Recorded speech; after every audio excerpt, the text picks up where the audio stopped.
Katika eneo la Mbezi, wakati wananchi wanaendelea kuhimizwa kusalia majumbani, vile vile ulinzi umeimarishwa, hakuna raia, lakini pia ulinzi unaendelea kuimarishwa hata katika maeneo ya anga. Unaweza ukajionea hapo helikopta hiyo ya jeshi. Nafikiri lengo likiwa ni kuendelea kuimarisha ulinzi. Helikopta hiyo, mtazamaji, unaweza ukaiona hapo.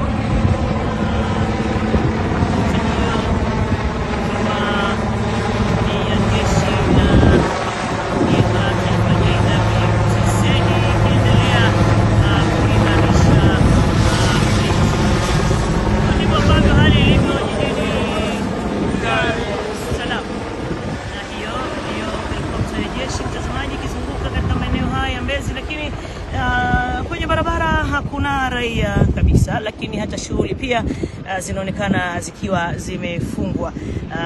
Na ikumbukwe tu pia Waziri Mkuu wa Jamhuri ya Muungano wa Tanzania alihimiza wananchi kupitia kauli ya Rais wa Jamhuri ya Muungano wa Tanzania kuwa ikiwa leo ni miaka 64 ya uhuru, wananchi wasalie majumbani na kusherekea sikukuu hizi, kukiwa pia kumekuwepo na viashiria vya baadhi ya watu kutaka kuandamana. Hivyo ndivyo ambavyo hali ilivyo, nami ni Jacqueline Slem, na tuendelea kukujuza pia kile ambacho kinaendelea.